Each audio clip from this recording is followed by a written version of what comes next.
Okay, so picture this. It's late 2021, and the fashion world is buzzing.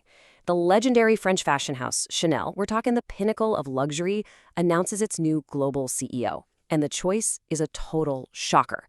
It's not some industry veteran from a rival brand. Nope, it's Leena Nair, a human resources executive from Unilever, the company that makes soap and ice cream. So right away, everyone is asking the exact same thing. And it's the big question we're going to dig into today. How on earth does an expert in people, not in products, get handed the keys to the kingdom of high fashion? To really get how wild this move was, you first have to understand the two different worlds she was connecting. I mean, she wasn't just an outsider. She was basically from another planet, corporately speaking. I mean, just look at the difference here. They are polar opposites. Unilever is all about fast-moving consumer goods. The goal is to get products into as many shopping carts as possible. It's about scale, volume, accessibility. Chanel? It's the complete opposite. Its entire brand is built on rarity, on being special, on desirability. One is a massive public company that has to answer to shareholders every quarter. The other is a private, family-owned institution that thinks in generations. But here's the thing. As shocking as it felt, this move wasn't totally out of the blue. It's actually part of a bigger trend. You see, as these luxury brands have ballooned into huge global businesses, they've started to look for leaders with serious corporate muscle. We've seen it happen with executives from places like Procter & Gamble landing top jobs at LVMH and Ralph Lauren. The thinking is starting to shift.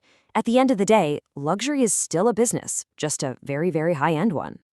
So, why her? What did Chanel see? Well, to figure that out, we have to rewind and look at the 30 years she spent at Unilever, because her entire career there was basically a masterclass in breaking down barriers. Her journey is just this incredible string of firsts. From her very first job as a trainee, she was pushing boundaries. I mean, she was literally the first woman to work a night shift in one of their factories. From there, she became the first woman on the leadership team in South Asia. And then, the big one. She shattered a whole bunch of ceilings at once to become the youngest ever, first female, and first Asian Chief Human Resources Officer for the entire global company. And we're not talking about a small HR department here. As CHRO, she was responsible for the well-being and development of over 150,000 employees in more than 100 countries.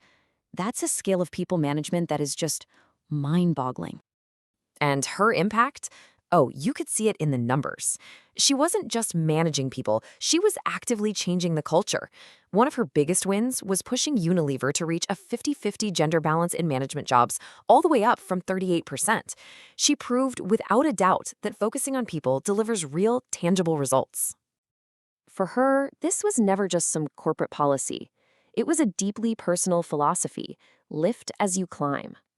From the very beginning of her career, when she was fighting for things like safer hotels for her female colleagues, she always saw her own success as a tool to open doors for others. It was that sense of purpose that really fueled her drive. Okay, so she clearly had the chops, an amazing track record. But still, the move to Chanel was a monumental leap of faith.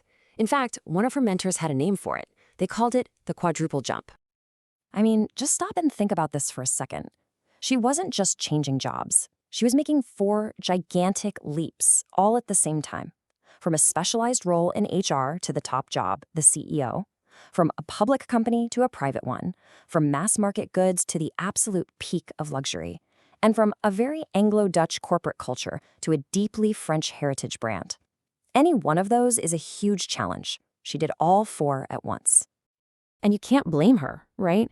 Of course she had moments of serious self-doubt. She was worried about all the things she didn't know, the fashion world, the luxury industry contacts. And it was right then that her mentor, the absolute legend and former CEO of PepsiCo, Indra Nooyi, stepped in with a game-changing question.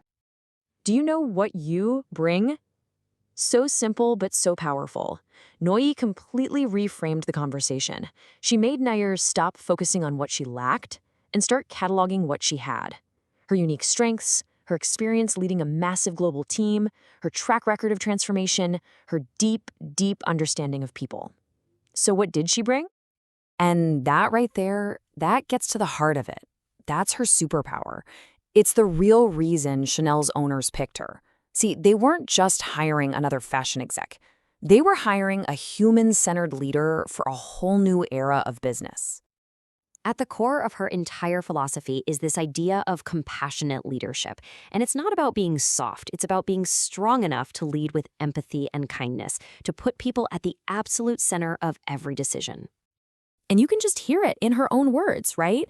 This isn't some textbook theory she picked up, it's a core belief. You're going to have to make tough calls in business, that's a given. But it's how you make them that matters. It's about taking care of your people, because if you do that, they'll take care of the business. So, here it is. This is the big aha moment. Chanel realized that in this day and age, a giant global brand isn't just about the perfume or the handbags. It's about the culture. It's about the values. It's about the thousands of people who pour their creativity and passion into it every day. They didn't need someone to sketch a new dress. They needed someone to architect the soul of the company for the future. Okay, so that's the big idea. But what does this human-centered leadership actually look like when you're running a 100-year-old luxury icon? Well, let's take a look at what she's already doing.